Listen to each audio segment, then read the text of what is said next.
Good morning. This is Dr. Rao Kulusu. I am talking on energy the other day with my friends in... Good evening, Dr. Rao. Hi, Nilima. How are you? I'm good. I was just going to start the room. You were not. You were just 5 minutes before. Thank you. Yeah, it's 9:59 when I started. That's okay. Yes, that's very nice. I was just asking, like, should I start the room? And you planned it. Yeah. Nice, nice. Yeah. I was just finishing my prayers, so I thought after the prayer. Okay. I'll make you the moderator, and okay. Yes. So, yeah. Thank you. Michael, welcome. So. Good afternoon. Good afternoon. So these are my friends. Yeah, these are my friends that I was talking about the other day. Something came up. I don't know how it started, but we decided to start on energy, which is a very important topic for us anyway. So I thought I will take some time and spend here, and also entertain my friends' questions, see what they can do. Right. So. I got a lot to say about energy because I live with what is called ever-renewing energy. Before I go into the topic, let me introduce me to people who don't know me. I am Rao Kulusu. I'm from India. Completed my medicine there, but then I practiced only in United States since 1981, and then I'm now a founder and CEO, Chief Wellness Officer of a company called BA whose mission is to promote wellness and help people to live a very healthy and happy life with joy and energy. So energy is a very important thing for us. And I'm also not only a yoga practitioner, I'm a Vedantin in the sense I kind of study and live by the non-duality. That is an ancient Indian philosophy. It makes a lot of sense to me. My friends, Nilima, Michael, they belong to this club called Global Nation, which is something they have been running. And they're working very hard. They do a lot of rooms, so they must be having a lot of energy too, So we were discussing several things. We became fast friends. So I really enjoy them when I go there. So I'm going to ask Nilima, present her viewpoint, and then Michael and whoever comes up on the stage. So Nilima, introduce yourself and then tell me what are the questions you have on this. Thank you, Dr. Rao. It's really a privilege to have you here. And you are so knowledgeable and lovely to share this space with you. I welcome everyone to Global Nation. This is Global Nation. Here we come from different parts of the world and we talk about culture and our passions, the subjects which we are passionate about. And we normally talk only topics which are on a positive note and which are constructive and which bring happiness to all of us and which will make the world a better place. Those who wish to join the club can tap the link on the top of the page, which is right above my head. And there is a website as well, globalnation.io. You can register yourself. If you wish to become a speaker, you can back channel Michael. This club is Michael's brainchild. And he envisioned this and he's the reason for all of us being together. And I'm really thankful to Michael. And yes, again, I welcome everyone here. First is Dr. Rao. Thank you so much for holding this space for us. And Dr. Yang, Prasad, Biplab, Prabhakaran, thank you so much all for joining. There will be more people joining. We will continue to invite people. But before that, to begin the topic, the authority on this subject right now is Dr. Rao. But of course, I have this question for Dr. Rao to begin with. So we say that, the topic of our room is where attention goes, energy flows there. So how we all know that we are supposed to be energetic, all day as human beings. We many times the energy depletes, the energy comes down. How can we conserve energy? Like some people, for example, Dr. Rao, I uh, okay. Before I start, I would like Michael to say something, and then I'll come to the question. Michael, back to you. Michael, you can talk, and then I'll come back. Thank you, thank you. Hello, everyone. Welcome to Global Nation. My name is Michael, and I started this project because I believe from my heart there's a lot of negativity out there, and sometimes to make a change is to collaborate with minded people, just like Dr. Rao, Neil Lima, and other speakers that are part of this project. So here at Global Nation, we welcome everyone. We don't discourage, we don't discriminate, we are united. So, and please, we have a Global Nation Club. Feel free to join. We welcome everyone. We have a website. If you've got some cool pictures about your culture or something you want to share with us, feel free to join us. And currently, we are promoting our brand on LinkedIn. So I think we're going to grow. And the beauty about this room is Dr. Rao is going to talk about energy. Why do I need energy? Who doesn't need energy? You know, sometimes I'm not focused enough. Am I running out of energy? So if I'm running out of energy, I may not be productive. I may not be consistent. So thank you, everyone. I'm going to pass the mic over to Dr. Rao, but it's my pleasure to have everyone here at Global Nation. At Global Nation, we are collaborating.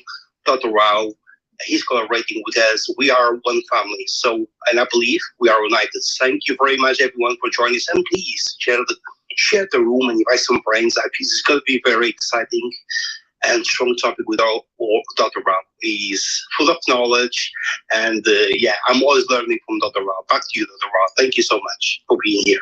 Thank you, Michael.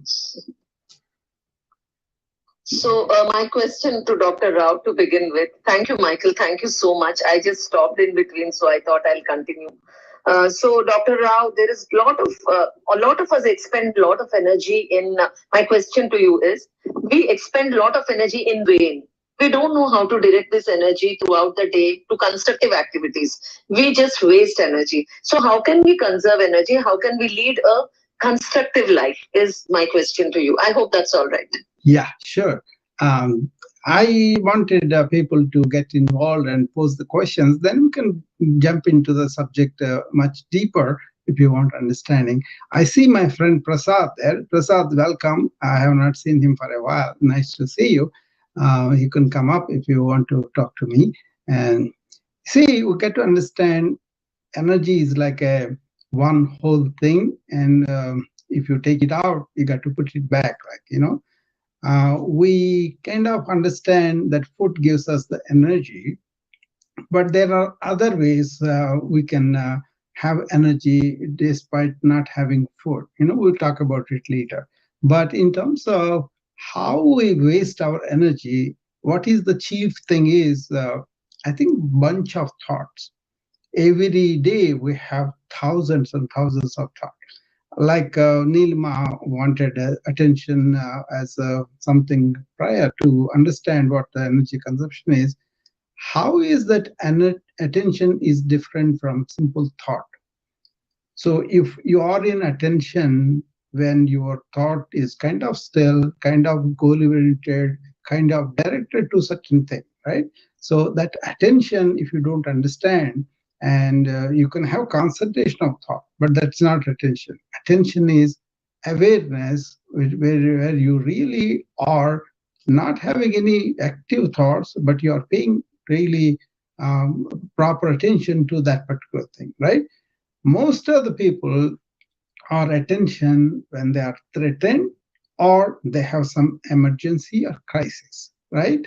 But if you can be attentive despite not having any threat, not having any goal, and you are doing everything with what you have to do with full attention, then a lot of thoughts are conserved. Okay, let's go to the fundamentals. I'm going to go philosophical, spiritual, and then scientific, and then mixture of that. So if you take the modern way of energy, we know the food and then goes to the body, digests, and ATPs are found and all that, right? That's all fine. But then if you go the ancient way, how is the energy is formed, they go to the five fundamental elements that we are all made of. What are they? The earth, the water, air, and also the fire and space. Okay, earth obviously the food, right? The air and the water self-explanatory. Fire obviously with the sun. When you expose yourself to the sun, sunbathing and all that, we'll get a lot of energy. Obviously the photosynthesis happens because of the sun, and then we get energy from that. That's all. What is important to remember is the space. What happens to the cell space that we have, and how we crowd that with a lot of thoughts that are unnecessary, because once you initiate the thought and leave it alone, it has its own life. You got to finish it off completely and go to the next one with complete attention. You see, thought is not attention. Thought is away from the attention. So with a thought, you can understand what is thought and all that. But then when you're in thought, you are not essentially in attention. So understand the difference. So ancient cultures understood what is thought better, and also what is behind the thought. That is very important in that culture. That is the explosion of the whole consciousness movement. Once you understand that, then you'll be able to just be silent, because in the space that you create by not having all the thoughts, that is the space. That is the fifth element. I think nobody pays attention to that. And that's why, suppose you have a goal-oriented activity, and then you are limiting to what is needed for the goal, and only those concentrated, what do you call that? Flow state. I'm in flow state. I'm focused on what I'm doing. I don't have to think a lot.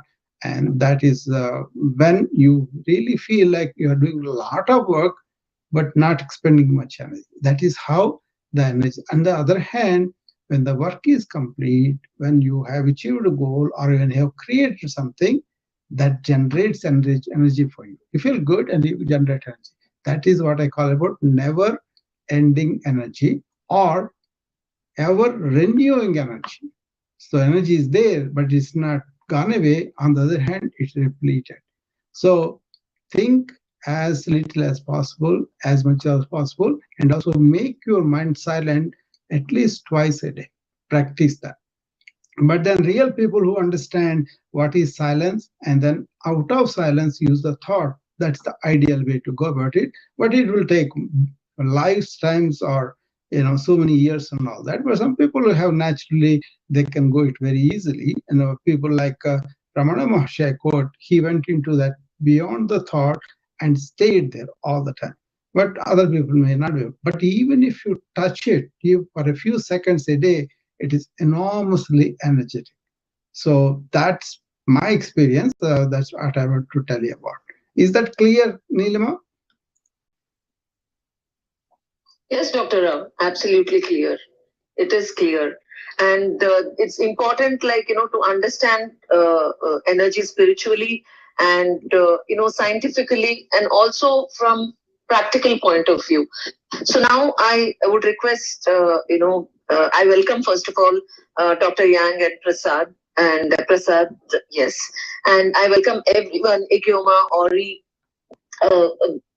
I'm so sorry, Bert, and Lisa, Biplab, Alka, P, Sasha, everyone, anyone who wants to ask a question can raise your hand and come up. That which is related to the topic, of course. And Dr. Rao is here to discuss on energy. The topic of the room is energy. So we are discussing energy in depth. We are discussing how not to deplete energy, and we are talking about energy in depth from spiritual, scientific, and practical point of view, and how to save energy, how to conserve energy. That is what is important for us in day-to-day life. So I would invite Dr. Yang to ask a question, and welcome Renju. And yes, Dr. Yang, you can go ahead. So how do you define energy? Don't Hi, you, everyone. Hi. Don't you feel energy? Are you not energetic when you are high and then you're low on it? It's a subjective feeling, right? But it's a reflection of spending our time, space, and everything into that, so that we have this energy, which is propels us to do things, to enjoy things, right? So I think you don't have to define it, you can feel it. Energy. Energy is something of a tool without which we cannot do anything. But on the other hand, if it's low, we feel it, and if it is really high, we feel it. So it's like a felt thing rather than a thing that is object out there.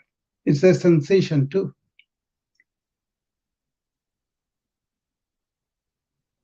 I feel energetic whenever Yeah.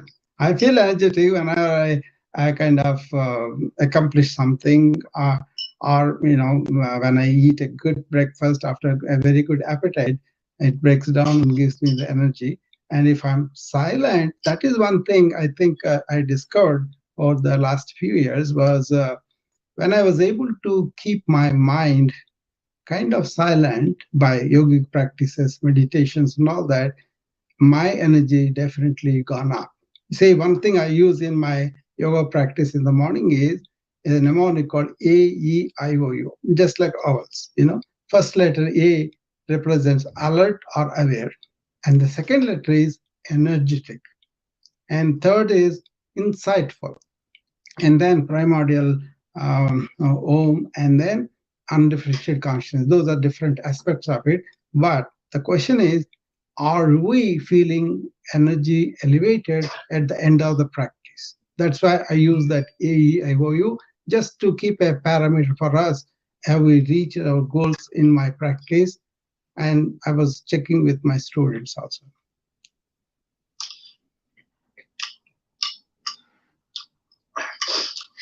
So can we measure the energy? Well, you measure calories and all those things are there, but then you also feel elevated, right? Don't you feel elevated when you're energetic? Don't you feel low when it is very, very low and you cannot do anything?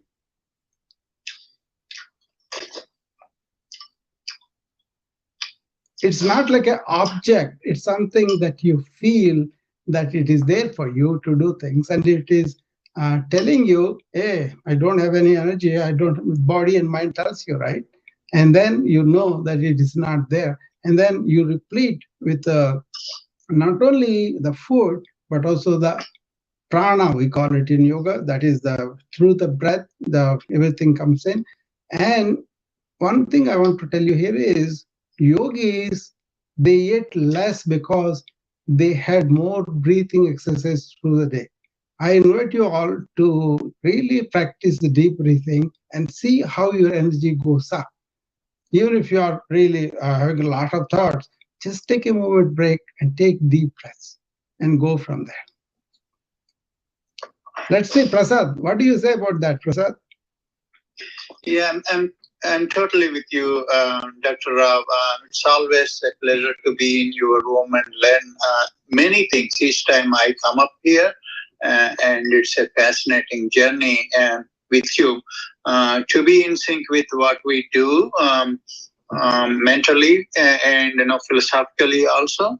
Have a thought while I'm listening to you, and that is, how do we well, there is scientific evidence already, which you are very prominent with the knowledge. And the question I have in my mind is, we hear that we have different energy levels based on our thinking. How our endorphins, the release of enzymes, would always influence our own energy level. I would say fear when you think negatively or when you think positively, and how that actually could be interpreted to manage our energy levels every hour around the clock for our own benefit, actually for the community benefit, or even in terms of our own profession. How do we understand these things in a scientific way? Whenever you have a thought that kicks in some kind of enzymatic actions within our physiology, and how it drives everything that we do as a next step. based on our thought process.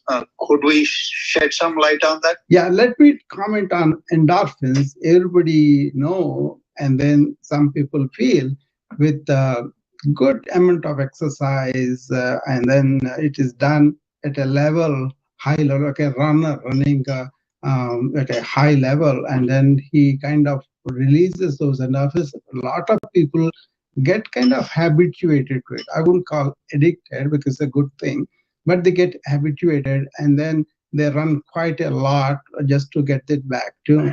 That is kind of a stress relief for them. But about the thoughts really expend a lot of energy.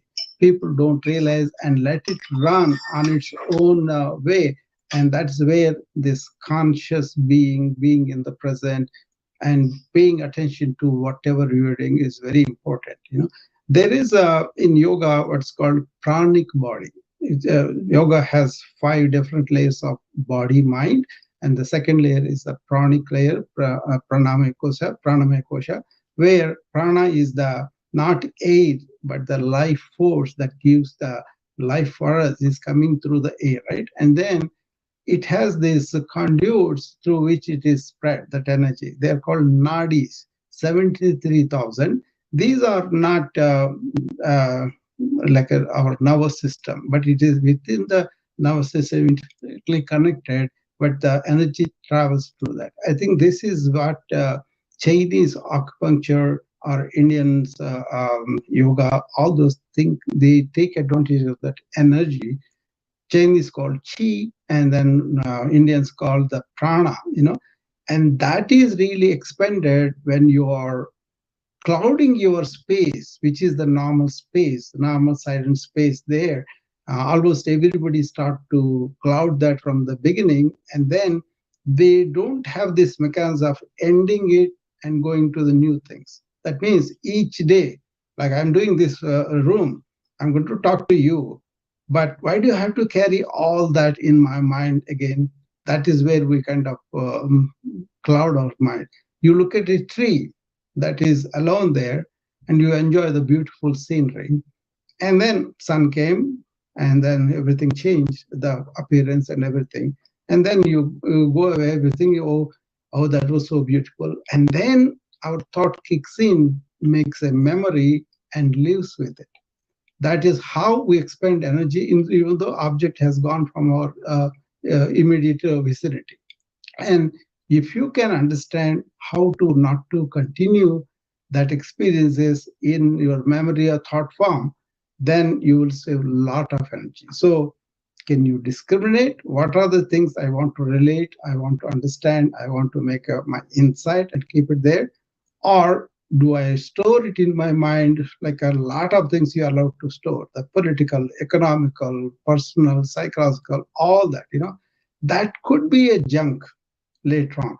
And when you have that junk a lot, you cannot really focus a lot, and then you'll be struggling to do that, and you expend a lot of energy. So my dictum is very simple. Pay attention to every action from morning till evening. If you practice that, then you will probably accomplish your goals much faster with less energy spent. And that actually feels good too, because you have accomplished some things, and then that is the happy hormones or endorphins we talk about, they can be there. Flow state, if you are there, then you can do a lot of work with less energy. I think that is the experience of everybody, right? But we don't get into flow state unless there's a reward or there's a threat and all that. Can you do that? For example, can you do something intensely without the tension? Then you don't have this, sensory or stress hormones release. No tension, right? Can you relax without the laxity when you do it? If you can have these parameters in your own life checked, then you can see whether you are there or not. Then there are so many methods to do that. To be in the flow state, the best method I know, which I practice, is Patanjali's Raja Yoga. That's 8 steps in yoga, and then they really lead to powerful concentration and slowing the thought and going to one thought and going beyond that thought. That end stage is called samadhi. If you can achieve that at least a few seconds a day, it is enormously energizing. At least for me, that's what I'm reporting here. Ranju, she is here. How are you doing? Hello, Dr. Rao. I'm just in trance. I think I'm in samadhi, listening to listening to the different points that you're mentioning. Yeah. Because whatever you said, it's so much. It's sinking so much with me, and I think this is the right time. When you were saying about that energy flow, Yeah. when we know how to focus on one thought and then be in that state of not thinking at all. That is the state where I think our fuels are refilled.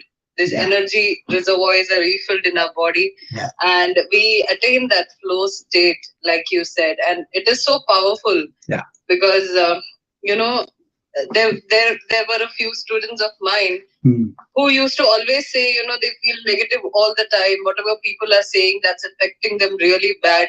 And, after listening to your sessions and after, because I'm into this subconscious mind reprogramming and things like that. Yeah. So, once they learn to understand that, how they are focusing on negativity is draining their energy, and Yeah. how they can shift their same focus from negativity to positive side. Yeah. That makes a huge shift, just like you said. Very And good. not being in that state of not thinking anything at all, being Yeah. in that state. My God, that is so powerful. And I just heard about that. That's the reason I was late to the room, because I just got a call from one of them. And I just came here to thank you from the bottom of my heart. Oh, sure, sure. Because that was so much. That was really powerful. And every single room that you hold on, along with this, and along in this platform of Global Nation, it's all going, so powerful and positive. Oh, So sure. thank you so much for all the knowledge, Dr. Rao. Sure, Ranju. I was going to mention 5 points that we could do on a daily basis that can help us to manage the energy better. The number one is always make your thoughts as objects, because thoughts are happening to you, right? You are not the thoughts. That is the fundamental problem we have with Rene Descartes identifying, I think, therefore I am. He didn't mean anything bad, but he was just identifying what he felt. Something else has to be just being existing. I must be having these thoughts and all that. But what we know, and the ancient knew, but I don't know, the Europeans missed that probably. Even now, all the Americans, my fellow scientists, they miss that anyway, the consciousness part of it. I kind of tend to believe ancient view of consciousness, and from there manifesting all of that. Not believe. I think you can prove logically too, but that's a different topic. We'll handle it later. So what it is can you objectify your thoughts? That means thoughts are happening, instead of yielding to them right away or resisting them, that I shouldn't be thinking this and all that, they're just to come and you witness them. This is the big concept in ancient wisdom is Sakshi Bhuta. That means that the 5 elements are there. This is also like an element. It arises, and then if we allow it, it will come through and go away. So in my yoga practice in the morning, that's what I invite them. First, I make body exercise and also energize with all the breathing. So there are 10, 15 asanas I do. I may do several of them. But if you can do vinyasa, that's good. And then you breathe deeply with the 10 different exercises I show on the breathing. And then once the body is made and the breathing is practiced, and then we have energized enough, and also made our mind settle down. With all the breathing, they settle down, right? And then that's the time to be the witness and observe your thoughts. So that's the number one point. Objectify your thoughts. For example, Neelima, I think she should be able to tell me more about it. Neelima is an actress, right? She goes and takes a role. And as a role, has the dialogues, has all those things she will doing. When she's doing, she won't forget that she is really Neelima. She's playing this actor. right? She may get involved. She may be really involved in the role and then live it and all, but still, she will never lose this identity. I'm Nilima playing this actress role and doing that. So she is really being the Sakshi there, watching the role.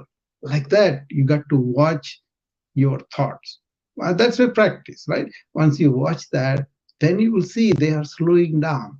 And then you identify one thought and go beyond it. That's why you go beyond one thought means you are stepping into your awareness. That's the number two. Objectifying the thought and identifying to be in awareness and be in awareness and use thought rather than getting immersed in the thought and then attending to some things and then again leaving the thought vagabonding. That is a problem a lot of people have. That is what we teach them in mindful mind meditation, all these practices, right? And where there's a additional practice where the mind is identified as nothing but thoughts, and then you eliminate that, then you don't have to meditate also. That's a bigger tale anyway. But at least you can objectify them. That's the second point, right? And the third point is, what are your routines? Can you manage? For example, you got to maintain your body so that it won't be an issue. So you got to eat when you are hungry, you have to drink, all those things are there. So you have a routine for the body maintenance and mind maintenance and taking care of our travel needs, all those things that we do, right? Can we have some semblance of routine so that they won't occupy you completely, all this work and everything else, but you have some time left for this attention of your own thoughts? That's one. And the fourth thing, most important thing is relationship. How are your relationships? Are they nourishing you or are they depleting you? That's where a lot of energy goes, right? Youngsters, if you can see them, they don't know what is the real love is. They may have attraction, which is fine, normal. But then the egos come, they get clashes. They spend a lot of energy. Oh, he said that this time. He said all that waste of energy, but they cannot see it because they don't have the maturity at the time. They go by their emotions, their hormones, and all that. But if they understand, if they practice this kind of thing, then they will not react so violently, right? To their own moods, through their own reactions, right? They'll be quiet on that. And the fifth one is, like you mentioned, Ranju, negativity. Negativity, not just your own mind, your aspirations and all that. Suppose you have a work there, 20 patients are there in front of me. If I have a right to like, why I have to take so with 20, I'm already depleting my energy. On the other hand, oh yeah, I was given this chance of serving these people. I'm not talking anything altruism, but generally that's what we are there for, right? If you take a job, if you agree to do something, be completely with it. Why do you have to have this sports and all those things? First to work and then go and relax. That's okay. But then if you are so used to this, then the work will. Why does 70% of Americans hate their job? Because this commitment, this is the thing, what they want to do is not there. And also this attitude like a work is a means to something else, means to get something so that I'm going to enjoy. But if you install this positivity of work itself is worship, work itself is service, see the energy, how it goes. And the negativity comes mainly because we don't think much. Otherwise, we can say we are all one energy, people are all the same. They may have acquired these habits of arguing, all those things, but then you can have some kindness and compassion to everybody. That kind of thing feeds you. So I encounter a lot of people saying different things. First of all, the people who don't understand the things that I studied, they will be commenting on them. It's obvious they never studied that also. You can be convinced about your convictions, but don't comment about something that we don't. So what do I do? Do I get their negativity into me or not? That's their business. They can express their opinion and let it go. So this all happens when you objectify your thought. That's the number one. Number two is being awareness. Number three is routines. Have a good routine. And number four is in the relationship, try to see what we can tolerate, what we can give, that kind of thing. And the negativity, not in our mind, not in your surroundings, in your family, not negativity, not in you. It's not that out there is not negativity. There is negativity, but how do you respond? What, how much do you allow your energy to go down by responding something you cannot really change? That's why they said, right? Give me, God, give me the strength to see what I can change, what I cannot change. Just by doing that, not that we are surrendering or we are defeating ourselves, nothing that, but the viveka, that is the discriminating capacity between what is temporary, what is permanent. That then also what is instant gratification, what is gratification in the long run. If you can bring that decision making at the moment the negativity is happening, instead of absorbing it and suffering it or fighting it and wasting energy, just to observe yourself inside attention. That is where it everything comes in. And then you can change your reaction and act proactively rather than being the victim of the negativity. Remember, I always talk about two arrow theory of Buddha. The first arrow is coming from the environment, any negative situation, right? And then we kind of suffer from it because it comes and hits us. But then more suffering is when we put another arrow into us by reacting to it.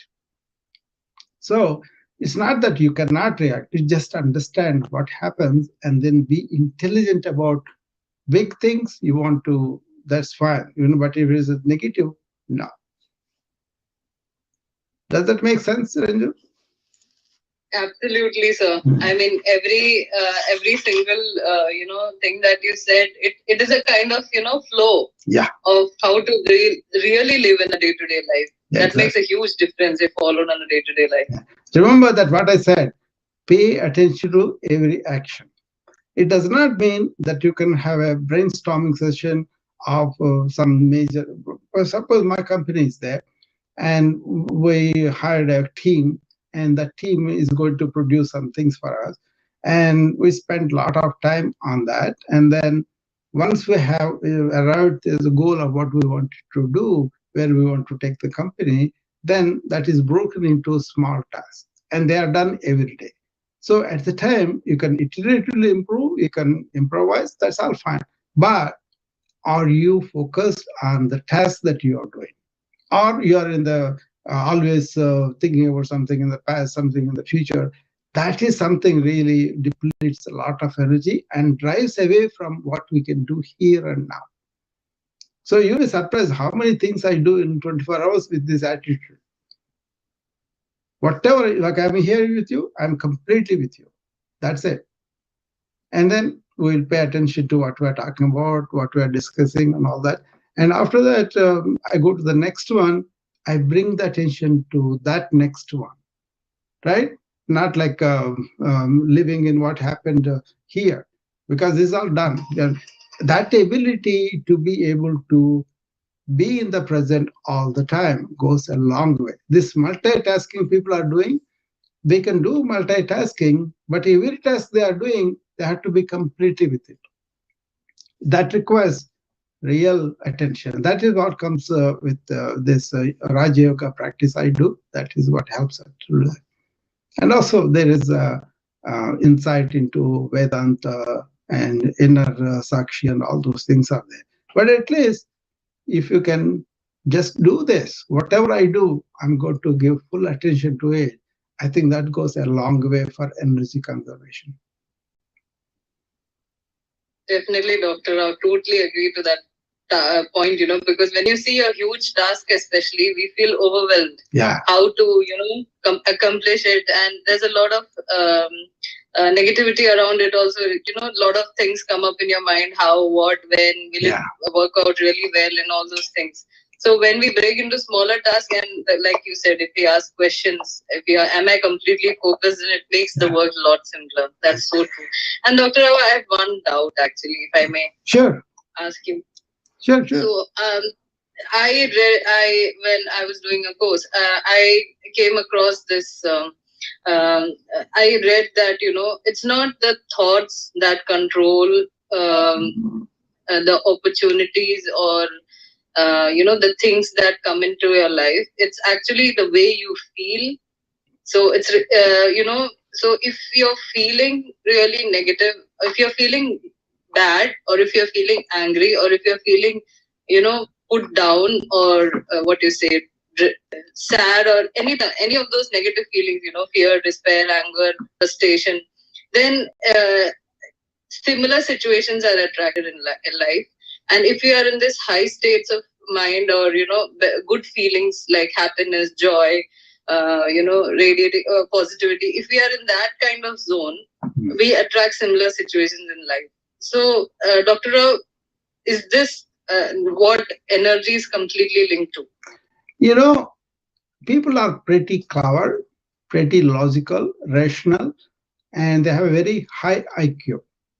But lately also people are looking at it, but this was done much more in ancient wisdom, because they focused on EQ first, emotional quotient. What do you think about yourself? Okay, what are the things, what is your relationship to the world? What is the relationship to other people? What is happening around it? How much are you aware of it?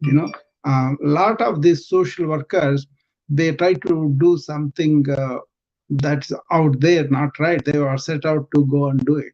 That's fine. But if they don't have something within themselves and they have not worked on what is there, then how can they really fix the other thing? That's a fundamental everybody misses, because they get this satisfaction, oh, problem is out there, let me go and fix it, I'm okay, I'm fine, okay, I don't want to. That's why a lot of spiritual insights are read upon, discussed upon, but not really allowed to happen in our life because we are not willing to. So if you have this emotional question, like the whole human tribe and the whole animal and plant kingdom are one family. That is a yoga teaching us, Vasudhaiva Kutumbakam. Then you don't want to hurt your family member. Much further, what is the physics and energy say? We are all one energy, right? That means the neighbor is my brother. I don't, our neighbor is me. So I don't want to hurt my neighbor because he is also me.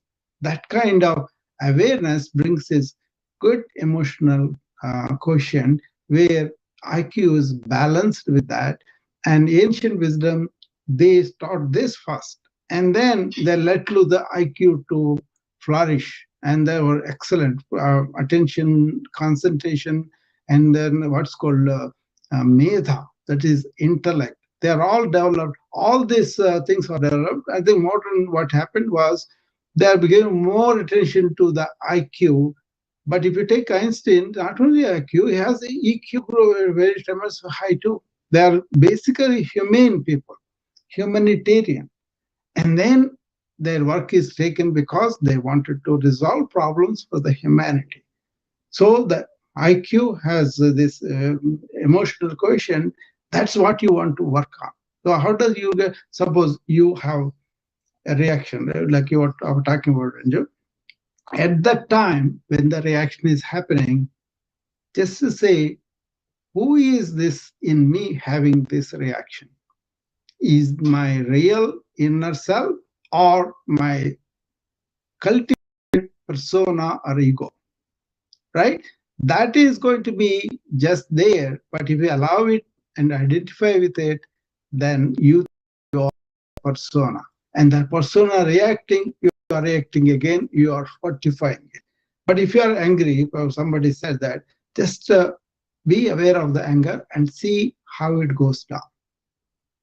So instead of being in thought, and then thinking something, saying something, somebody saying something, all those thoughts, if you step back and be that sakshi, witness consciousness or awareness, then you are aware this whole thing is happening. They are saying something, I'm reacting something, and all that. And then if you are aware of the reaction, see how you can subjectively feel that. I was discussing with one of our students, and she reported to me the other day, yeah, these days they are saying something, my anger comes up, I'm not succumbing to it anymore. And it has gone down. Now she says, I don't even get angry for those things.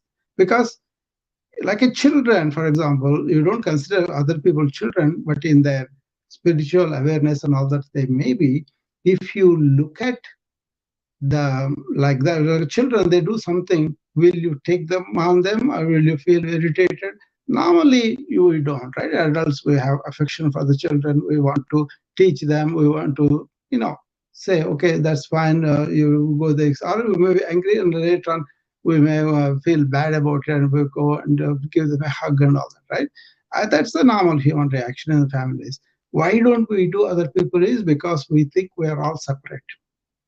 But this insight that we are all together will minimize those reactions and also help you to be in awareness and do stuff.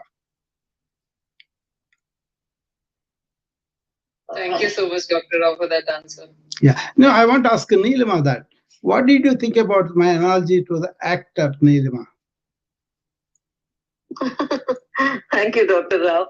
I just feel that whatever you have said about acting is something, like it is quoted in the Bhagavad Gita, like there is an observer and there is one who's eating the fruit. It is almost like that. Once you're in the character, you're completely in the character. And you're playing it, but at the same time, you're also observing. So, because when you have to switch back, especially in technical mediums like television, you switch back to yourself. The moment they say cut, you switch back, in front of the camera. So how is that happening? Unless and until you're observing yourself, it doesn't happen. So that is something which, yes, you are right. And at the same time, an actor plays the role completely absorbed in it. The actor completely goes in it, and his or her energy is completely there, in the character. But yes, the observation part, what you told, is absolutely right. And the energy automatically comes because you assume, with the costume, with everything, you assume that kind of role, and you feel that you are that person. Basically, that you are not that. My point I want to make that is, just like you don't lose your identification, your name and your persona and ego, people lost identification with the real self. They are assuming what has risen as ego to help us, to guide us through the life. And that's a shadow of our real self. And then we identify with that all sorts of energy losing things come. I get hurt because my ego is hurt, or I want to prove yourself, or I want to make this happen. All my mind, all those things will come. That's why mind can never experience the silence that it can when it puts away two things, me and mine. I mean, that's also absolutely that's also something deeper. But then you got to actually make it happen and see what happens. It is very difficult, Dr. Rao, to not say me and myself, because we start our sentences, mostly, not all of us, but many of us come from a very I, me, myself point of view. Anyway, that's a different subject. No, this is where meditation makes meditation makes a big deal, because you want to, first of all, see, am I doing this all the time? Am I identifying with this thought construct ego? Am I getting a lot of energy out of it? That has to be very subtle energy. It has to be, like I said, yoga actually has a functional classification of the mind and also the whole body much better than our modern understanding of it. We understand more like a gross, like a body, brain and all that. But the subtle energies of our prana, our thoughts, our intellect of understanding everything, and also our states of happinesses they understood much better, So they go from gross to the subtle, right? And modern life doesn't allow sometimes the time or the space that is needed for you to go from the gross existence to subtle existence. People do that. They go to retreats, they go to do that. But then they may lose it right after they go because they don't know how to allow this to happen in life. Isn't that true? Absolutely. They don't let that happen because there's so many distractions, Dr. Rao. Yes. People have distractions and people don't, first of all, they get distracted. They don't know how to come back. And I think that's the topic of the room today. Like, how to really conserve energy, how to use energy in the right direction. I'm telling you, that's what you've been addressing. Yeah, your thoughts are going so fast, you will be spending a lot of energy that way. How can you be in charge of that, but at the same time aware of what's going on around you, aware of what is going on inside you? That is why pay attention to everything going around you without getting immersed in it. Pay attention to everything going within you. Don't justify. Don't say anything comes up. That's fine. There is a reason for that. Okay? Then you will be led to see how your mind has become so reactive to so many things. Okay. For example, I come here and then a lot of people, different people come, right? Different. But then why do I have to take it to my heart when there's somebody, one time we were with immunologists at the pandemic time, some people came from India too. And they were talking about immunology at the cellular level and all of that.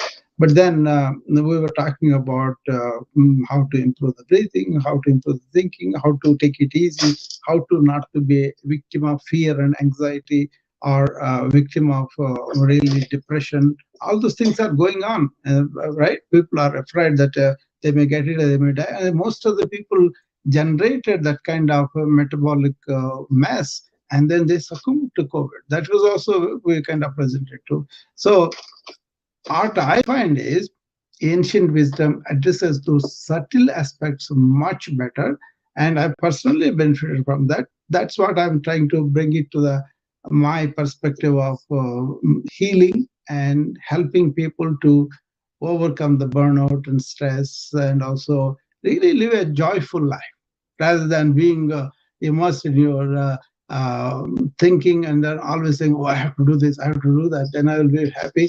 Or if I don't do that, I won't get the money, I won't be happy.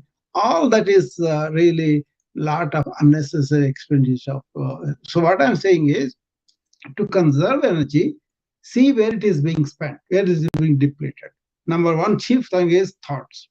Number two is you don't have a good regular dietary habits, good diet and all that too. And then you don't have any good relationship and all that. So much of energy goes in these three things, right? So look at them, and suppose you are going to the hospital or somewhere where you hate to go because the administration is not good or whatever things are changing, then just by going through turmoil within you is not going to do anything except deplete energy. But participate, understand, contribute, and be service mode, be more like a contributory mode. Then you can contribute. At the same time, you are involved, you will know a better picture, you will understand, and your emotional quotient will increase because you develop tolerance, you develop understanding, you develop harmony, and you are the example of that. Then it will be okay. Then a lot of people with ego will come across you. Then you understand the structure of ego. They are victims of ego. You may be reacting to that behavior, but they themselves don't know who they are. Right? So to conserve energy, get over that egoic tendency, me and mine. Put them aside and approach everything and see how it happens. I liked what you said, Dr. Rao, about to know, how you lost your energy, how the energy is depleted. Just understand where you have spent it. Yeah. Once you have expended it, learn where you have spent it. Exactly. So that itself will give the answer. The answer is so simple, and yet we fail to, because we are so consumed in our own world. No. I just would take a break for 1 minute. Michael, I request you to reset the room and invite people, if it's okay with you, Michael. Yeah, that would be perfect. So, welcome everyone to Global Nation. Today we are talking about energy with our friend here, Dr. Rao, which is part of Global Nation. We are part of the same vision. So here at Global Nation, we are a global network from speakers around the world where we share, we talk who we are as a people and from culture. So we got rooms talking about technology, countries like India, like Africa, things like that. If you ever would like to be part of our journey where we inspire each other, making the world a better place, please, you can back message me, you can back message Neelim, Ranju, or anyone that is part of our vision. So we do not have moderators. We have a team that are part of Global Nation. And there is a green mention next to Global Nation. Please feel free to join the club. We welcome everyone with our arms. And I believe here we don't discourage, we don't discriminate, we welcome everyone. So thank you very much. And also apologize, we have a website. You can, if you'd like to engage with us, if you have some cool pictures or maybe an article about anything you wanna share with us, please join the website. It's open source for everyone. It's zero. We don't talk about money. We don't talk about negativity. We don't promote clubs. There is only a couple of clubs we do mention because they are part of our journey, like Dr. Rao. And yeah, it's all about purpose. So from my heart, thank you very much for joining us. And please share the room, because energy is part of myself. Because I now and then I run out of energy. How can I get that energy? I mean, I believe is sometimes being connected to the right people. Maybe stand back and see what went wrong, things like that. There is much to learn. I'm learning today with Dr. Rao, and what a beautiful room. So yeah, back to Dr. Rao and Elena, if you're around. Thank you so much. Thank you, Michael.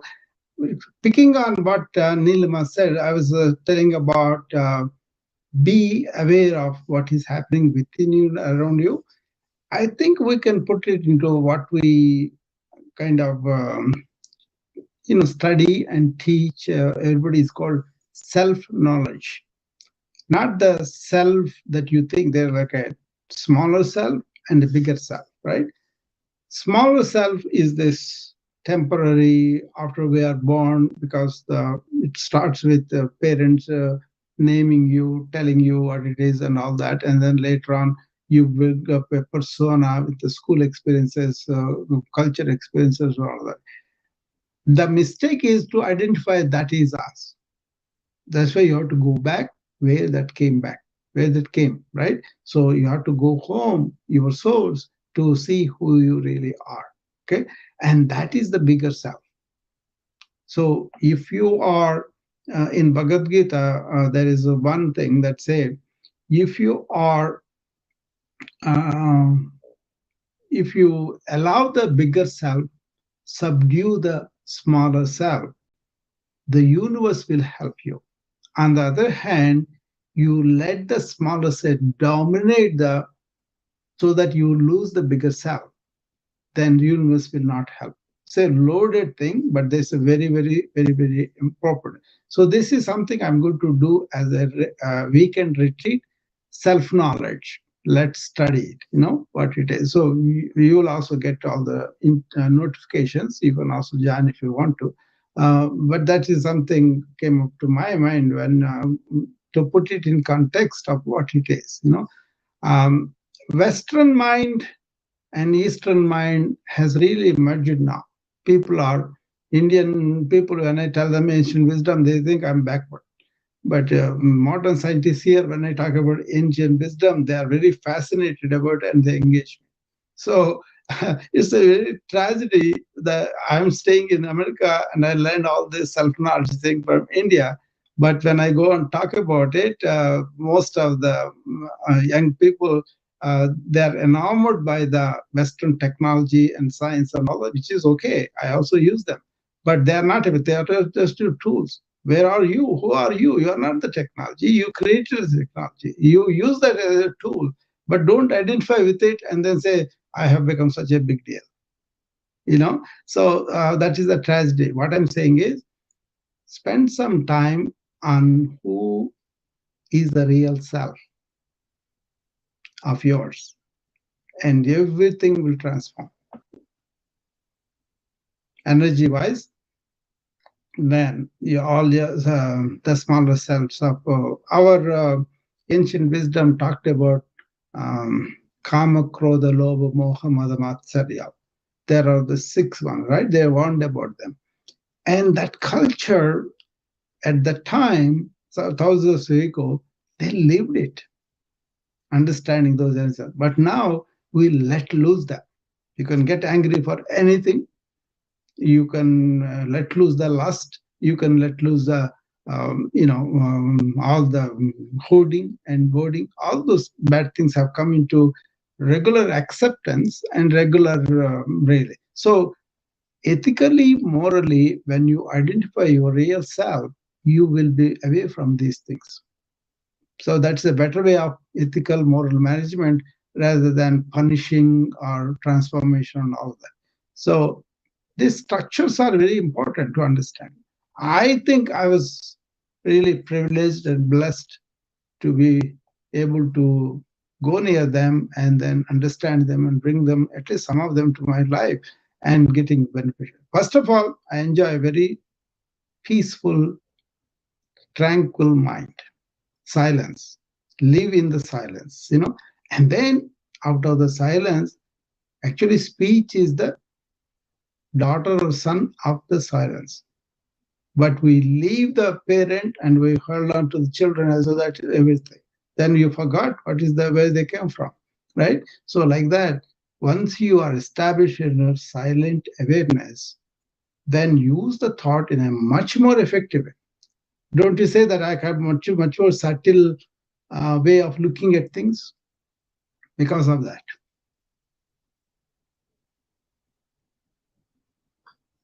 So thank you, Dr. Rao, and that's on attention. And we all know that we need to pay attention, but most of the time, we don't pay attention to that moment. Like Dr. Rao was earlier sharing, we keep thinking about the future. We are very anxious about the future, or we are dwelling in the past, and we lose the present moment, which is going to be our future, and which will soon become past. So everything is present in the now, and that is why present means now is a gift. So that is something which we forget, and we deplete our energy, and we keep moving from pillar to post, searching for something, and that itself, like more than earning the daily bread, we keep running to get the bread. So yeah, I thank everyone for joining. I request people to come up on stage, those who have questions before uh, moving to the next person. I thank each and everyone here, Dr. Rao, for having such an enlightening session, and we are privileged always to have you here. And Michael and Renju, Dr. Yang, Prasad ji, and Madhuvan and Sharad and Sarah, thank you so much for joining. Lisa, Erin, Inda, Mary, Alka, and Fune, and Ushar Usharani and Chef Ali. Everyone, each and every person is precious here because you have joined a room where you're enriched with knowledge today. Because when you go back, you will definitely think about attention, you will think about thoughts, you will think about energy, you will think about how you can breathe better. Because you're in the presence of people who have experienced these things. So I want to ask if anyone, see, we can go on talking, but we would also want you to interact with us because that will make the room even more energetic. So Prasad ji, you want to say anything? You want to ask Dr. Rao, then we'll go to Madhuvan and then to Sharad. Yeah, for sure. Thank you. This is very interesting and exciting discussion, and I wish everybody should listen to these things, especially when we are all on a mode. I should rephrase my word. Many of us are in ROI mode on everything we do, everything that we see today. So how do we change our energy levels from ROI thinking in totality, the so-called materialistic, what do I get immediately if I interact, if I do some transaction? Even if we talk to our neighbor nowadays, we are in such a crazy situation, so much commerciality in our own thoughts. So how do we manage our behavior so that we can also manage our energy levels positively to achieve common good? Could you Before I answer that question, I want to address what Neelima was saying about, we want to pay attention, but all these things come. Basically, what she's saying is, I want to be attentive, but this inattention is there. it creeps up, right, Nilima? That's what you are saying, right? So you are not, you find yourself, you are not attentive. Then I will quote here J. Krishnamurti. I thought it was very telling when he said that. As you are begin to observe whether you are attentive or not, you are inattentive. You are not in attention. Then pay attention to that. That's what he said. Pay attention that you are inattentive, and then you will be sucked into the attention part. Okay. And now what Prasad was saying about return of investment. Yeah. See, whenever I interview anybody, they will say, how much money you want to make per month? Yeah, so that is it for everybody. That's the problem, right?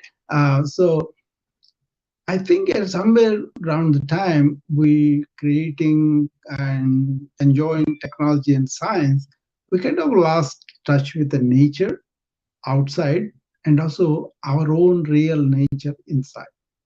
And lost that a human being has the intelligence to turn inward and find that perfection within him.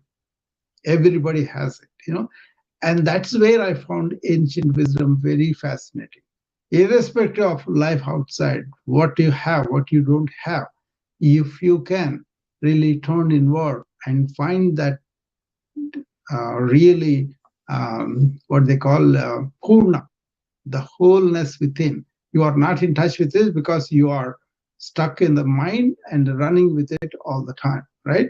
That can be used for some objective uh, material things, comfort and all that. But then what it is doing to the internal also we have to observe. And also, why did you lose the riches that are there internally? Because it is a division by the religions and all the identifications, countries, nationalities and all that, right? So we are really fighting, wasting a lot of energy and resources for that. And we don't act like a one common human tribe. Everybody wants to identify, oh, I belong to this country, I'm so rich. That's why the country may be rich, only few people are enjoying, the rest of them are toiling. Look at the USA, that's what I tell everybody. Where is the joy in life? Where is the wellness? People are not well, they are sick all the time, they're coming and fixing and going and getting sick again and coming, right? So that is a fundamental shift. Human beings, not like animals, can turn inward, can use that intelligence to discover something that is already there. Purnamidam, Purnamadam, that is what the poem is, a wonderful poem. Dilemma, you know about it, go and read it. Very, very important poem. And realize that Purnam with him. Realize the Purnam outside too. Then everybody has the Purnam. Why do you have to discriminate them by your egoic thinking?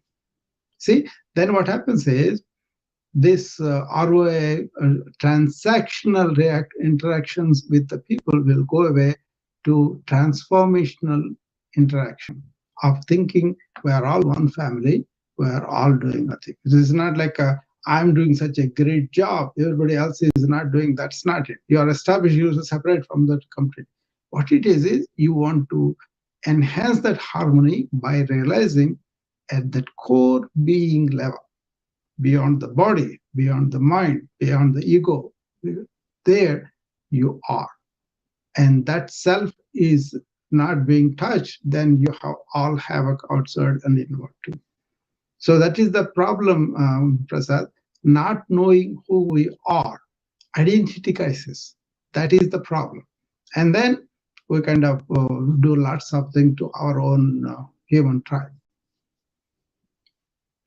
Make sense? Yes, absolutely. Thank you. Thank you, Dr. Rao, on that, and thank you, Prasad, on that question, because most of us, even I keep thinking, we've become very transactional. You give me this, I give you this. You talk nicely, I talk nicely. You are rude, I am rude. Never there is an element of compassion, which we think of. Many times I wonder, where is that compassionate baby? The baby-like state which we are born into, where is it gone?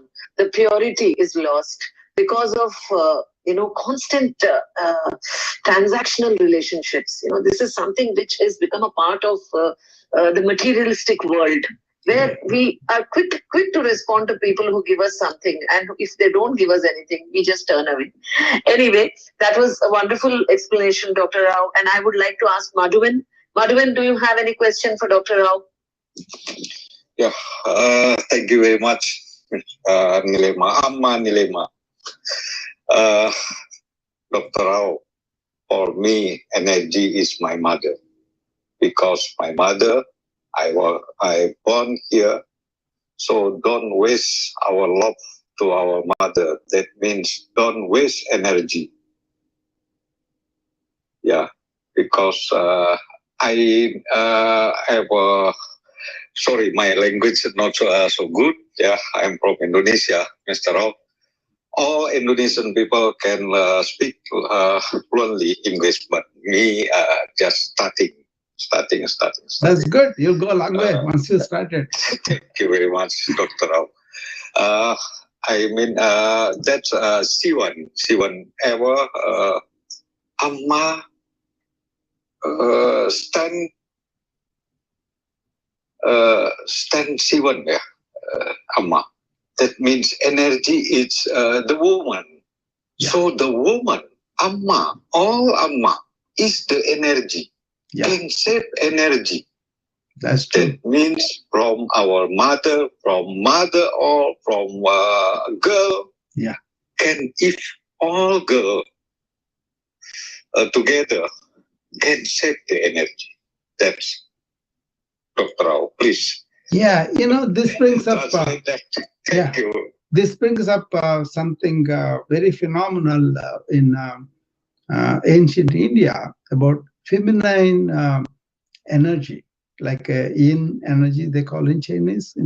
The original thinking was the entire thing is called Shiva, which is the consciousness, and out of that, this nature that is a feminine form of God comes, that is being worshipped even now in Kalika, Durga, and all that.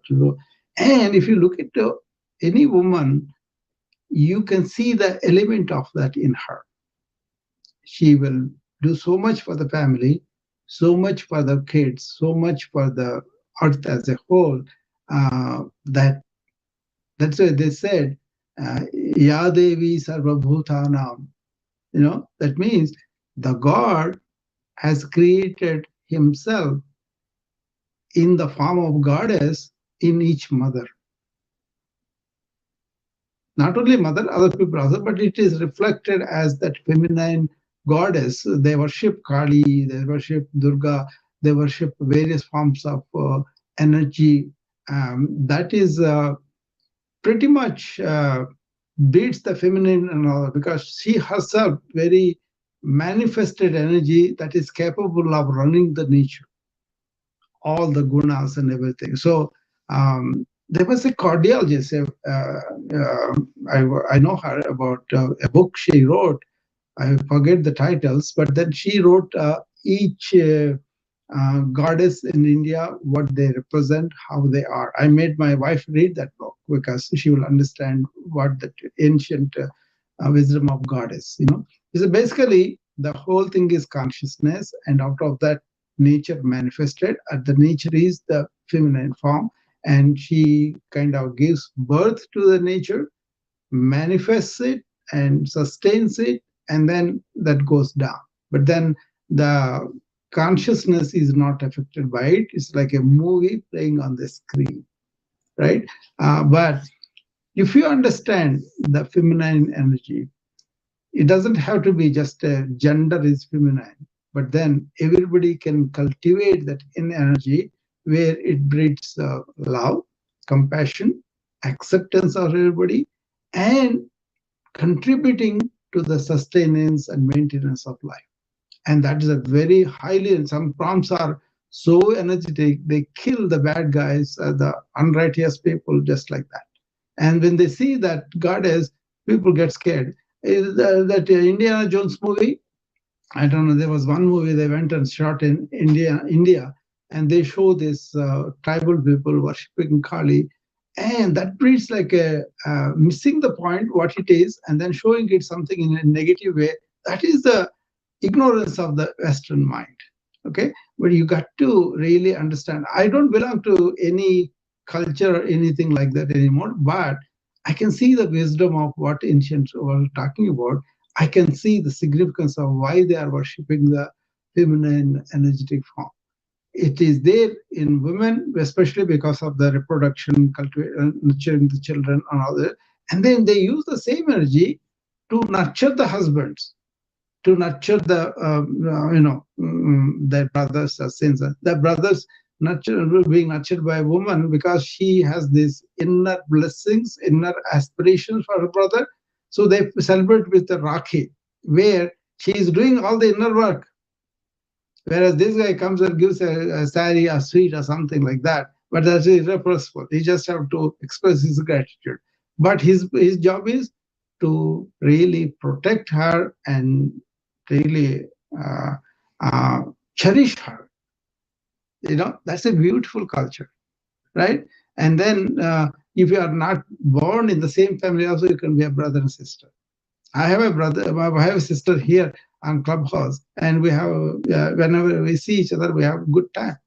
So we can make anybody our sisters and our brothers with the same energy, and or you can see mother in a very feminine form, and that way is the giver of birth, maintenance of life, and respect and give. Gandhi said, the lady is such a pure form. She should not be treated just with the feeling of lust. That procreation thing and all that there in the bedroom with the proper arrangement, that's okay.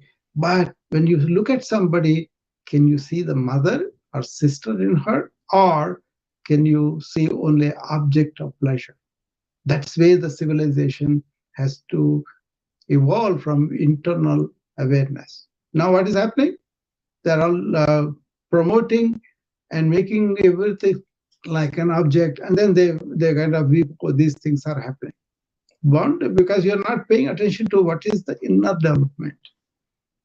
So that's my thing is inner development, inner riches, inner realization. These are my things I'm talking about. Then you have tremendous energy because you don't have any energy sucked in by the negativity. So that is as simple as that. Okay. Anybody else? Anything else? Yes, you want to say something? Thank you very much. Sorry. Thank you very much, Dr. Rao. I love you. Yeah, thank you. I love you too. How simple. How simple, Madhavan. I love the way you said it. Yeah, I mean, we'll move to Sharad, Dr. Rao, if it's okay. He has the question. Sure. Yeah. Sharad, please go ahead. Thank you, Nilimaji. Thank you. Question is, are there classifications of energy, like, is it basically the same, or can we classify it? And what are the sources? So can we connect with this energy even if we are in a very negative environment? That's the point. Yeah, sure. Yeah, that's the point, right? Don't let the negativity influence you. Be in your own energy. We talked about that. So we talked about the 5 elements and the source of energy and all that. Normally, as a doctor, if somebody comes to me and they are really fatigued, that's one of the complaints. People come, right? And they're fatigued progressively, and they're fatiguing more. That's why they can't take it anymore. They come to me. And then what we do is we do the regular exam, and anatomically, physiologically, psychologically, emotionally, spiritually. So many levels I look at it without any judgment. And then suppose we find something like a hypothyroidism, which is correctable, or vitamin B12 deficiency, correctable, or any of the things like that. We have correctable things from our modern scientific viewpoint, and we correct them, but then we also look at the other way, is the being negative in his mind, is he expending a lot of energy in his thinking, overthinking, right? That's a common thing these days. That's a information overload, right? I look at those things, so work environment and his relationship with the relation, what is his purpose in life, is he having satisfaction there? All those things will be looked at. But according to what he wants to do, we help them. But if you have something of a bodily issue, we fix it. Either you get the investigations, proper treatment, surgery, whatever that is needed, and that will be done. But then some people don't want to do those things. They want to do holistic methods. Then we tell them do exercise, do proper nutrition, keep your mind clean, and also sleep well. Okay, lots of people don't sleep and they lose energy quite a bit. And a lot of people don't respect this diurnal rhythm we have, you know, all the time, really going against it. For example, you work in the morning, your body needs rest, you got to rest at home. But then this late nights, this entertainments, this all these things are late work, and a lot of people have these things, right? So they kind of destroy the sleep cycle, and then they say, oh, we're not having energy, or they are used to uppers and downers. Some people drink, some people use the drugs, all those things are there too. But once you resolve all of that, then you say emotional pain. So some people, suppose some abuse happened emotionally, are happening in the marriages and other things, because this ancient culture of nurturing each other is gone, right? Like kind of beating up the women and taking advantage of them, all those things happen. Then the women suffer deep pain that they retain, and that can drain their energy. So you got to understand, you got to attend to that, and then resolve that, and then give them capacity to live their life as it comes, without really bringing up all the negatives. It's not that easy, but I'm saying that's also an aspect. So it depends upon where the pain is, how it has developed, what we can do about it, what we cannot do about it, and what the patient wants to transform at what level. I talked about self-knowledge. How many of you will take that endeavor of self-knowledge and go into that? Or is that a concept for you? Is there something I say, okay, I'm going to listen, oh, that's a good talk. Let's have somebody else, but not me. That is the state of affairs. But then if you take the fundamental where the energy comes from, I talked about the elements, right? And those elements you have to address. Of course, from the earth, the food comes. So you got to see what is the vitality of the food, what is the nutritious nature of the food, you know. And then if it's not there, and then you are eating all sorts of junk food that doesn't have vitality, then obviously in the long run you will lose. See, your youth will make you be energetic, consciously, unconsciously, just like that, right? You don't have to really do anything. You have to spoil it, then it will go. Otherwise, it will be there. See how the children are so much energetic, youngsters, how much energetic, and then later on because they don't have these restrictions and all of that. Okay, so you work on that. Then food vitality, and that's a big topic too, you know. And then pranamaya kosha, like I talked about the breathing, the air. Why is the air is not clean? How can we improve that? You know, or how can we improve our own physical practice of breathing? See, how many people are really habituated to deep breathing? You are so intellectual mind, but your breathing, if you test it, will be very shallow, you know, and that leads to some problems too. That leads to energy problems also. And also, uh, if you take the water, you know, the ancient yogis, what they used to do is they used to carry what's called a kamandalam, and then this one is called, I don't know, it's a metal thing that carries water in there, you know. What do they say, Nirama? You remember the word? Marachambu. Marachambu. Marachambu Telugu, but these people are used to carry that empty, open water. Anyway, they used to carry water in that with them, because what they have this kamandalam, which is like an armrest thing, and then this one, this ideal people used to carry, because they didn't eat much. yogas are ekabhukta. That means they ate only one time a day.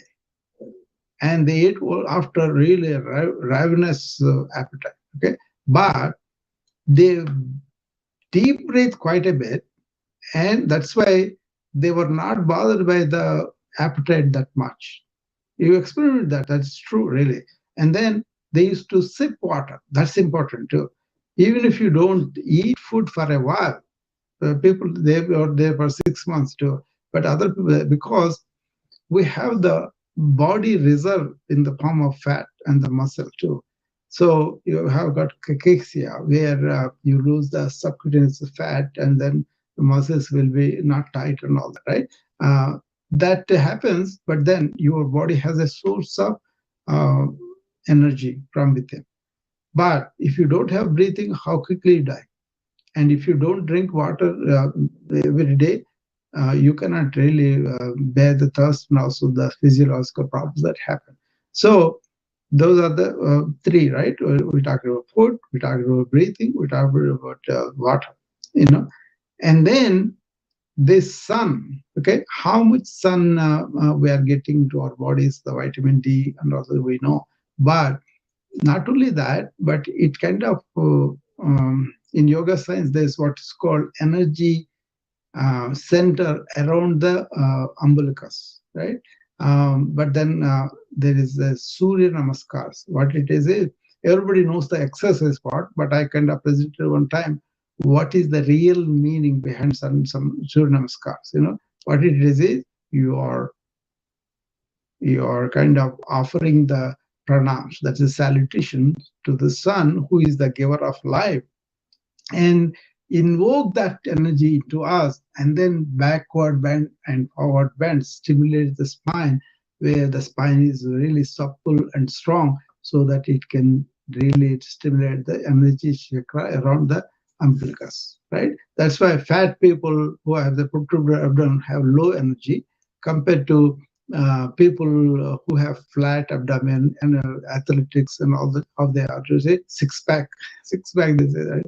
But there are practices of called Noli and other things that you don't have to have a six pack, but still have a very good tone of them. So if you want to improve your energy, just do that. Okay, I will tell you right now. You sit in the chair with both your feet placed on the Ranju. You are doing it. Sit straight. Okay, and then just take a deep breath, and then as you breathe out, suck the abdomen inward. Breathe out completely and hold it for a few seconds, and then holding the breath, move the abdomen up and down, abdomen. I can do it for 20 times every day. This is one of the exercises I teach them to do that. This is called Agni Sara. What does it mean? Agni means fire, metabolic fire, right? And that is that's called Jadagni. There's a different Sanskrit names, but that energy is real. So I think one of my keys of why at my age I'm very energetic is because I kind of do those practices in the morning and also keep my abdomen flat, basically. So understanding physiologically, understanding what are the lifestyles that we're leading is depleting our energy, that goes a long way. So thank you, Dr. Rao, on the energy inputs, and I think exercise is important. And Sharad, is that okay, Sharad? What Dr. Rao spoke? Thank you, doctor. Thank you so much. I think you gave all the sources of energy, and it was quite comprehensive. And thank you. I kind of have a reputation. I talk too much. My wife says that you talk too much. That's okay, Dr. Rao. This is your room, and we are happy to have you. And you can talk.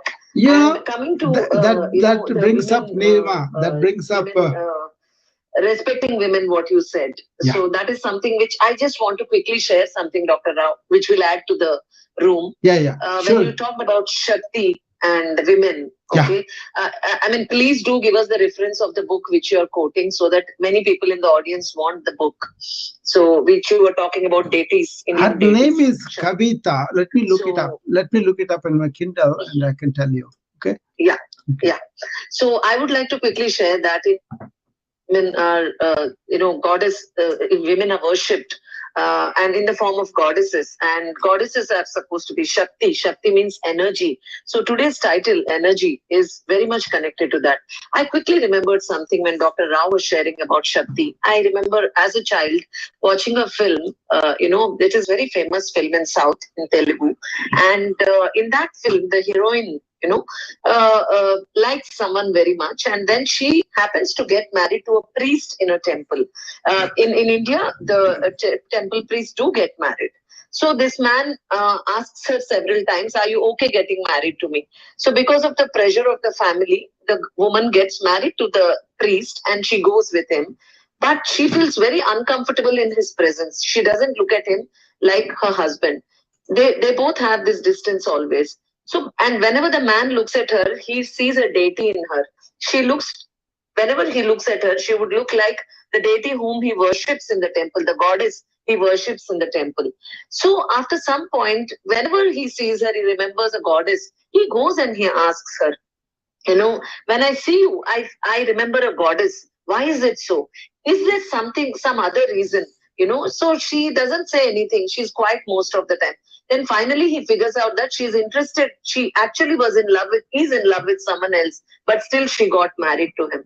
So the gist of the story is that, in India, another woman, which is not your wife, is treated as goddess. You look at the other woman, when Dr. Rao was sharing about woman, how, whether you look at another woman, do you remember your mother, sister? What do you feel when you look at another woman? These, in modern day world, when you look at another woman, always you look at the other woman as an object of, not everyone, but many people look at her as an object of desire. But when I remembered this story at that time when he was sharing, the thought of it, the thought that, when the priest looked at that woman, he felt that she looked like a goddess because anyone who is not your wife is like that. Okay. So when you look at another woman, the theme of the story is that respect women. Okay. When you look at another woman, the first thing which you should remember is respect. Not like, oh, okay, this woman is available or this woman is, pleasure seeking. So that is something which is very important. And in India, especially in India, this is not about India. Anywhere in the world, we need to practice to respect women. The society, Mahatma Gandhi said that in a society where women are respected, if a woman walks free in the midnight, that country is safe. That country will grow. That country will flourish. Look at any country where women are respected. That country flourishes. Of course, I'm not a feminist, but yes, to a very large extent, I believe in feminine energy, which is a creative force of the universe. And this room is on energy. So I really thought this would add value to the room. So that's why I said this. That story is like, all about respecting women. So I just thought I'll share that. Back to Dr. Rao. Let me tell you about that movie Saptapadi in Telugu. They made that, I think. Absolutely. Yes, I know that. I didn't quote it because no one would understand. No. I will tell you the deeper meaning in there.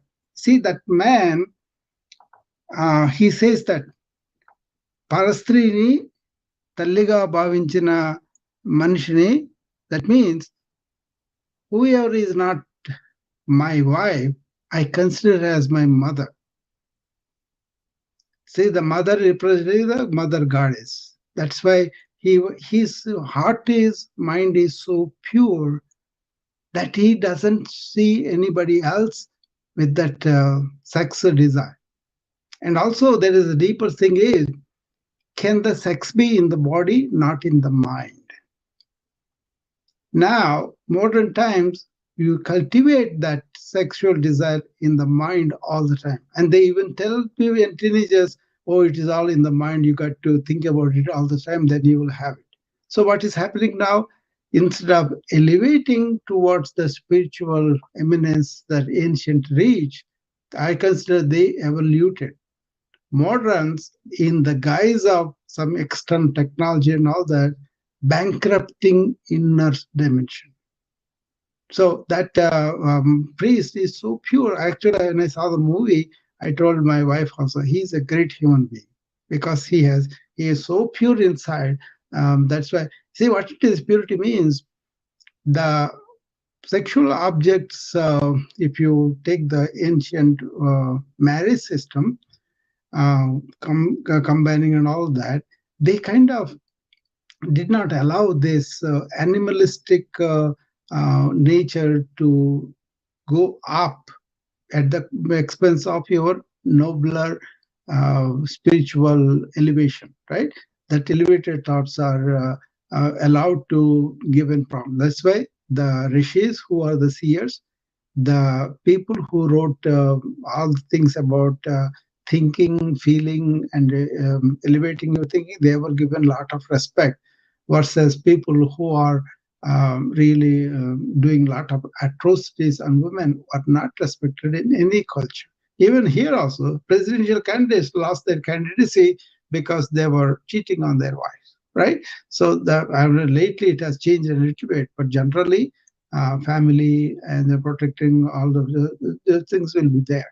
But in that movie, what they presented was that woman has accepted somebody else as her husband, and because she has accepted, not even married the other person, not even dated or anything, any of this nonsense they do here, it's not there. Just the word, and but then she kind of committed herself to that other person. She's already the other person's, not this man's. Even though ritualistically by society they made the marriage in ignorance. And then this man is so pure that thought she had was really, made her other person's wife. So she is not his wife. That's why he is going to see her as the mother. And once he comes to know, he is the first one to go and bring that guy back.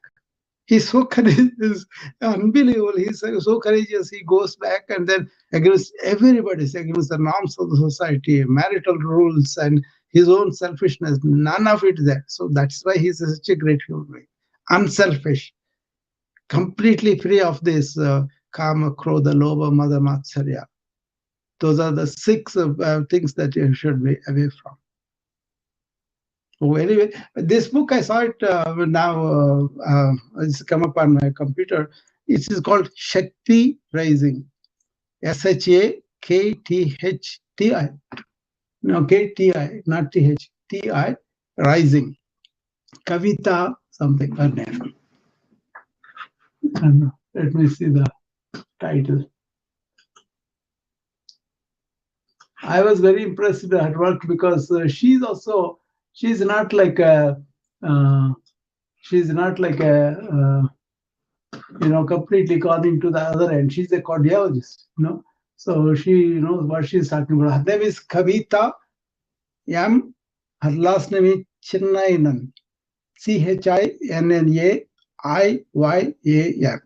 Okay.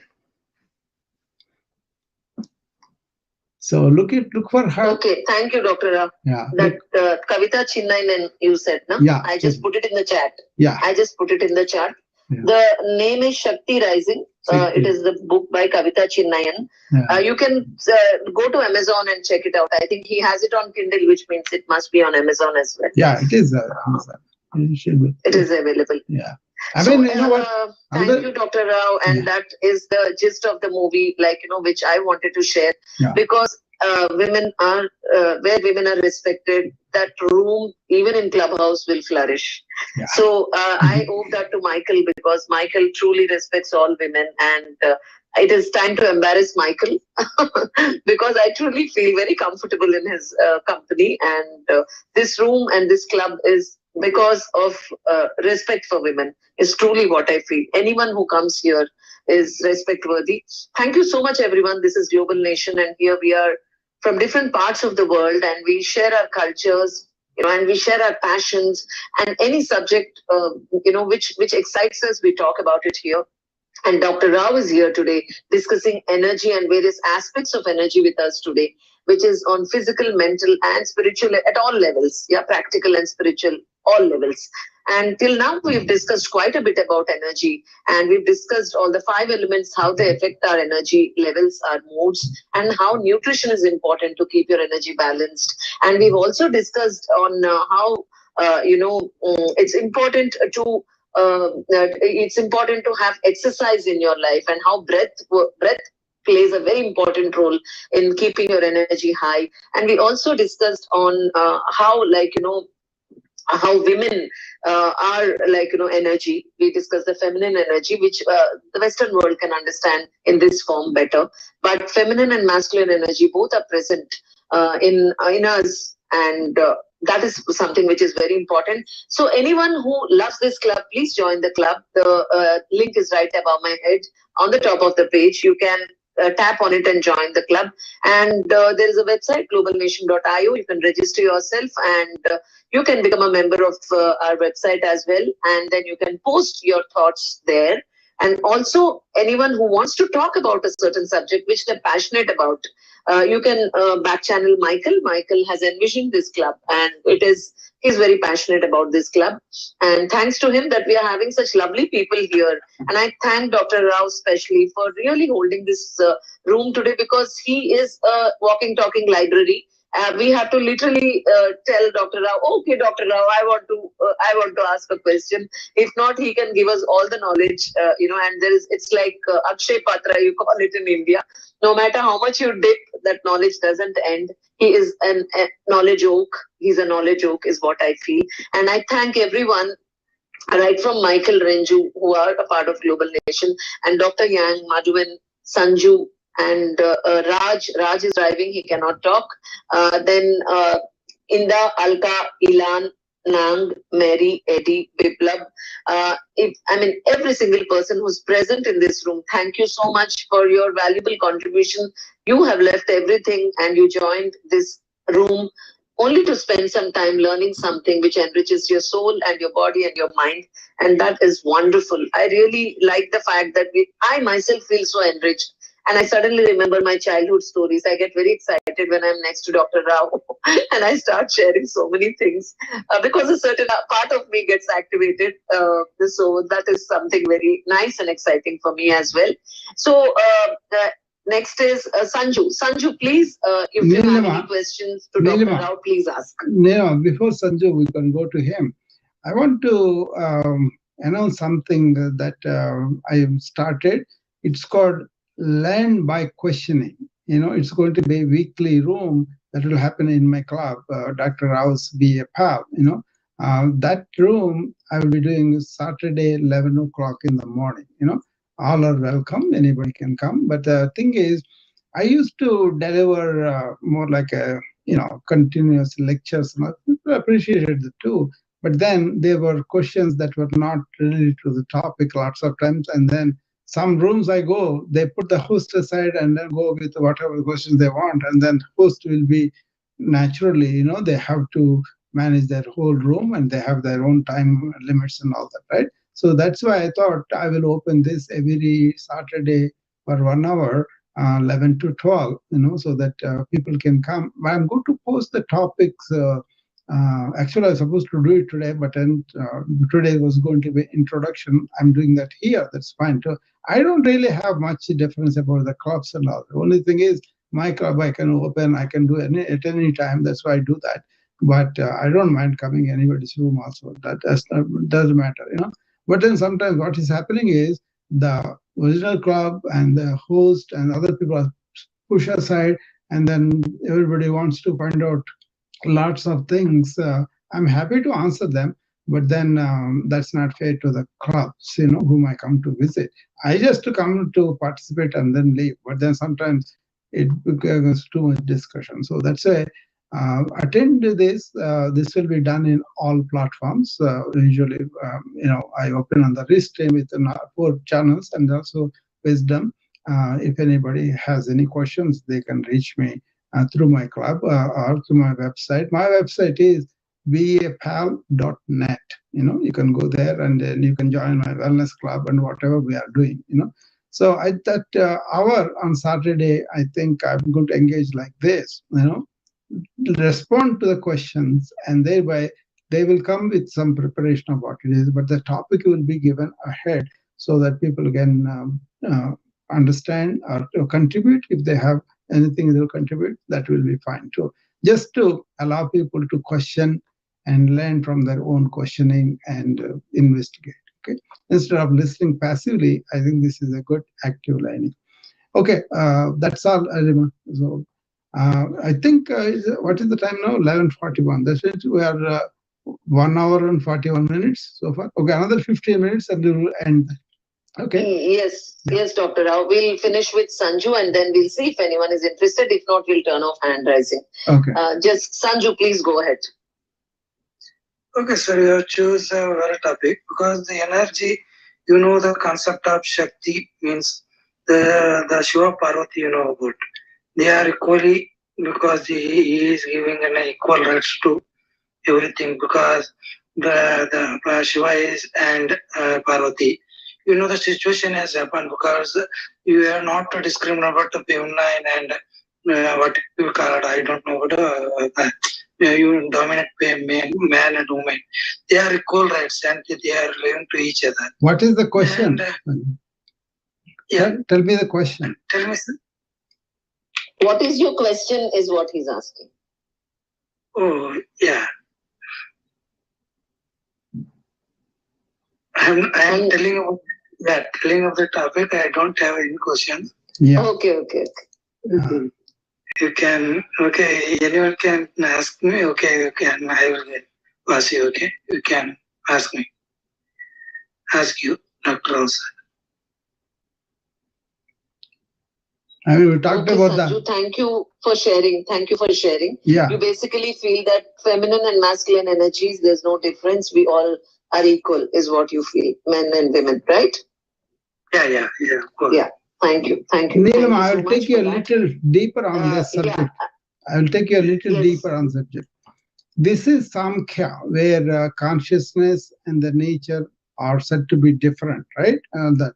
But then in non-duality philosophy, which is the essence of Upanishads, essence of the Vedas, and also essence of realizing you and that energy which is encompassing everything in there, that they call Paramatma, that is the same.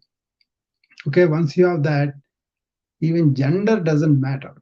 Your being matters. You can have a different gender for different roles, like a procreation, propagating the thing and all that, But then there is something else too about this sexual relationship. Vatsayana wrote about the Kama Sutra, and a lot of people, especially Western, they relate to the physical pleasure, which is okay, which can be within the safe confinement, that's okay. But that should not be a tool to hurt or belittle the womanhood. That is the higher culture, right? But then ultimately, we are all one. Ekam Sat. So once you have that, this Sankhya philosophy also falls off. Okay, and there is a way to realize that. There are 3-4 different ways they are realized that. Once you realize that, it's like going home and you are rested. I will stop. I don't want to go too much into that, Ranju, you have anything, comments to say? What are the 3 things you will take from today? Tell me. Dr. Rao, if possible, I would take away the entire session to my brain if I could just lock it completely. But the most important thing that I learned today out of everything, I think number one is you taught me that silence is the parent of speech. Yeah. That is something I'm listening for the first time. Yeah. Ramana Maharshi taught me that. You told that. Sorry, Dr. Rao. Ramana Maharshi taught me that. That's beautiful. I mean, I have never heard of that before. And that was a beautiful knowledge. And when you go back to the parent, that is where you find the higher consciousness. My goodness, that was a huge enlightenment for me. Yeah. When I heard that, and it's really, really very uplifting, Dr. Rao. Yeah. And also when you told about, when Sharad asked that question about how to be positive in a negative environment. There are a lot of people who ask about this, how to control your emotions and your feeling for, especially towards food. Yeah. So how to control that? I'm not able to control food. Yeah. And you rightly answered it by saying that whenever you look at food, just ask yourself, what is the vitality and the nutritious nature of the food? Am I getting anything from that? And we should do that kind of self-talk. That will immediately, Yeah. allow us to detach from it. And that can be applied for every emotion, I think. So there the are other day there was some person who came to me. Yes, Dr. Rao. there are some extraneous forces acting against us, Ranju, because the restaurant, the marketing business, and food industries, they all are kind of like Prasad asked, return of investment, and they deplete our nutrition like anything. Why do you think we have so many chronic diseases? Because of the processed food. Why do you think countries like India, who knows about nutrition, who knows about Ayurveda, who knows about the qualities of the food, bioenergies, the Rajasic, Sattvic, Tamasic nature, and all that, and also manage food according to genetics? There's a nutrogenomics is coming up now. There is a lot of data come up there. So I can see your genetic code. I can tell you what is good for you. The ancient said by the gunas, right? So that is there. So you are eating just to satisfy the hunger, but not really thinking deeper. Once it goes into me, what is going to do that to me? I think that's where educated people are also acting like they don't know anything or they don't care. And then all these chronic diseases are worsening, not improving. That's why my main aim of putting that company is promote this wellness, promote this awareness of food and our exercise habits, our sleeping habits, our mind. All those things are there. I may go pretty deep on those things, but just essentially, these are the four pillars of wellness. Okay, so the programs I do, the talks I do, everything tries to bring the notice to them. Like for example, I boast all the time. I'm 67 now, getting January 68, but I don't have any medications, and I have this highest energy. Why? Because I want to show them what are the things that we can do. I don't drink, I don't smoke, I never did drugs or anything like that. I never did any smoking in my life. Why are we not having those common, sensible things, instead of sitting on the roofs and talking at length, come on, do something for your body and mind in a commonsensical way. That nutrition, for example, uh, one example is in India, the spinal column length has gone down 1 inch in children and all that because the nutrition is so bad, bones are not built strong enough, it has gone down. So that means there is so many nutritional deficiencies because of the diet we are eating. So, and that is producing a lot of problems too. And one of the side effects of that is they are very low in energy and vitality. See, vitality is nothing but very energetic field within your system. They should be having that vital energy. By the way, why? This is an important topic I didn't cover.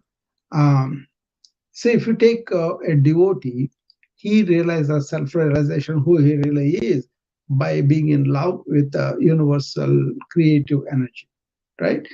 Whereas if you take a scholar or intellectual or modern man, he wants logical, rational, and all that. He wants to have knowledge about the universal energy and then realize that, right? But in yoga, they want to quieten the mind and realize that. But to quieten the mind, what it is they use their energies to creep up from the lower chakra to all the way to the upper chakras. In between is the heart chakra that opens up. But most of the people are stuck in the lower chakras. They never open up the heart chakra. So yogi, by nature, realized by energy transformation. This is a huge thing. Oh, anyway, so we will stop there. If anybody has any other questions, we'll answer them. Otherwise, we will stop there. So, Dr. Rao, I just would like to say that it has been very enlightening because what you said about various things about how like also Renju, like the way she was sharing about silence. We must definitely do a room on silence in Global Nation next time after we finish your weekly session. Your next whenever you're free here. I really, truly want you to No, do a session on silence. Nilima, I don't know whether I can commit time like that because something else has come which is starting on first, my professional wise, somebody joining me. So whenever you're free. Whenever you're free. Usually what happens is when I come to the rooms, I have only a few minutes in between. I don't know how many, 5 or 10, 15 minutes, and then I have to leave abruptly. That's why I want to confine my social media appearance to Saturday, that 11 o'clock. I come to that room and then we'll discuss whatever you want. There are so many clubs that want me to come and talk to them, but I'm kind of making the central for them to come to me, or they can reach my club, not my club, my company, and then they can provide a lot of, because there's a team coming up and they are also deciding how much I should go and spend time, how much I should prepare. They're producing some videos and all that. So it's going to be occupied with my book coming up, with my podcast coming up, with my courses coming up. It's going to be pretty heavy demand now. And in addition to whatever I was doing. So what I would do is I will open that Saturday, and anybody wants to come, you are welcome to come. This club is there for a very long, because I was one of the first to come to the clubhouse, and I was happened this right away. I don't take care of it. I just come there and open the room and do my thing and go away. Sometimes people will be there or not there. I just record it and go away. But I may not be even doing that much. Only Saturday I'm allowed to do right now, because they put so much on me now to do that, at least for the next 3 months. So be aware of. Yes, doctor, no problem. No problem at all. Yeah. I just thought silence would be a good. No, we'll, next topic. We'll do that. We will catch you. You don't worry. No, we will do that silence. But how to make you talk on silence? We will silently think about it. Whenever you come to the room, you can. No, I'll be happy to talk about that. It's a very important subject, and we'll talk about that. But we'll do that on the Saturday 11. You are all my friends. You are all, where I am. You can come and you can bring people. Even if one person is there, I will talk like that, because other channels, people listen to me after I talk. So I know there is an audience. So I just talk and then go. But it is much better, right? I'm interacting with people's questions. I'm very encouraged when Renzo picked up the silence thing and all that, See, there's something else I tell you. What happens with people like Renju or you, Nilima, there is something called internal soft skills in ancient wisdom. They nurture that. One of the qualities they nurture, I think Nilima knows because of the theory, is called Vatsalyam. That means for the young people, as a person of age or wisdom or whatever it is, you have cultivated this affection without any expectations in return. That is Vatsalyam. And they naturally show that to everybody, to the kids. From that, see, now kids are being abused. Is really how is the civilization is getting better or going down? Okay, so that is why I talk to you guys like that. When I pull your leg and make a joke, that's what it is, and that's why I pick on Renju also. Tell me this, but nothing but that. Okay, so thank you for listening to me all this time, and.